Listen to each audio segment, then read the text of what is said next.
Okay, I know some of you have had a hard time accessing Breeze, but before we get into the how of logging into Breeze, I want to explain a couple of things about Breeze.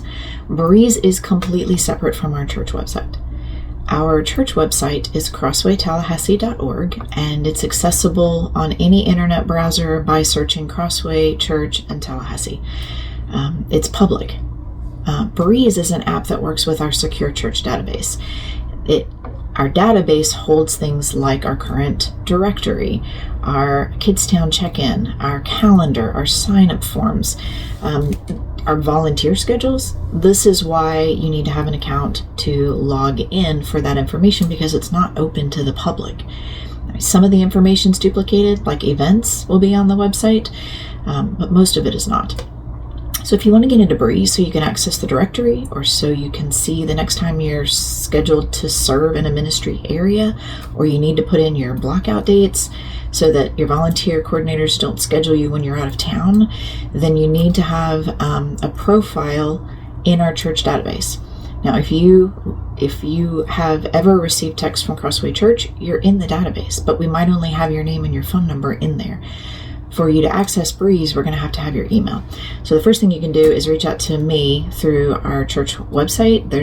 You can use the phone number there, text that number, and just ask if we have an email for you. Let me know that you'd like to get into Breeze. If you've ever logged into Breeze before, then we do have your email address, and you don't have to worry about that step. You can request a new invitation to log in, and I can send that to you. That will give you the ability to create a new username and password. That's one of the ways. Or we're going to move into the next steps that you would take to access Breeze. Okay, for you to access Breeze on your phone, you're going to need to download the app.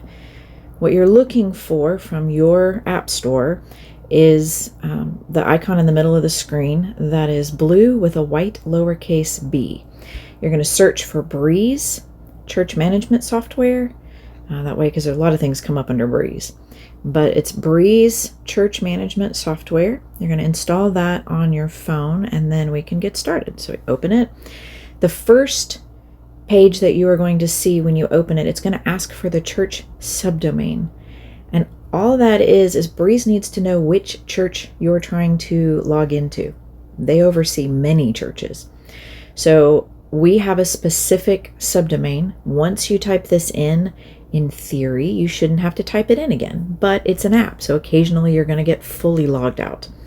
If you ever need it again, you can come back to this video, or you can scroll to the bottom of our homepage on our website.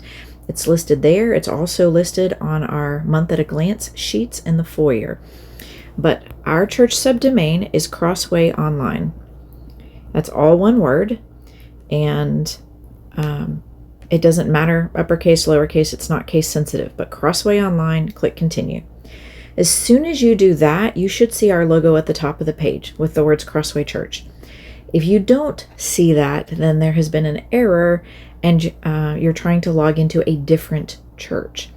If that happens to you, if what you see up there is Crossway Evangelical or Crossway Baptist, then you're going to need to click the arrow in the top left corner, that white arrow, and that will take you back to the church subdomain page where you can start typing in the subdomain again. All right, so once you're here, try your username and password. If you've done it before and you were just having trouble, try that, because now you're logging into the right church. If you don't remember your username, you can contact me, again, through our church phone number. I have access to be able to see your username.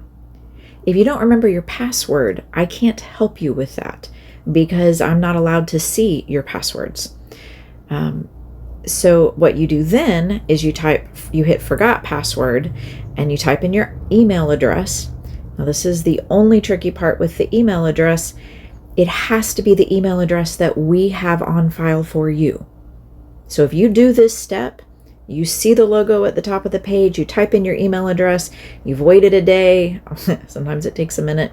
Don't do this on Thursdays. Apparently that's their worst email day.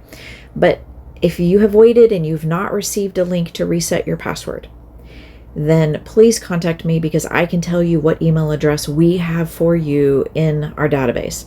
Occasionally we'll find out we have one from years ago that was from an old directory and it's not your current email address, and that's the actual problem. So if you have never logged in to Breeze before, you're going to click Create Account. And then you're going to enter your name and the email address that we have for you on file. When you do that and you click Continue, it's going to send an email invitation to that email address, and you'll be able to follow that to create a username and a password so that you can log in. Now, if this is the first time you're logging into Breeze, or if you never really used Breeze the first time you logged in, you can check out the next video on why you actually want to log into Breeze. And as always, if you have any questions, please reach out to me personally or through the website, and I'll be happy to help.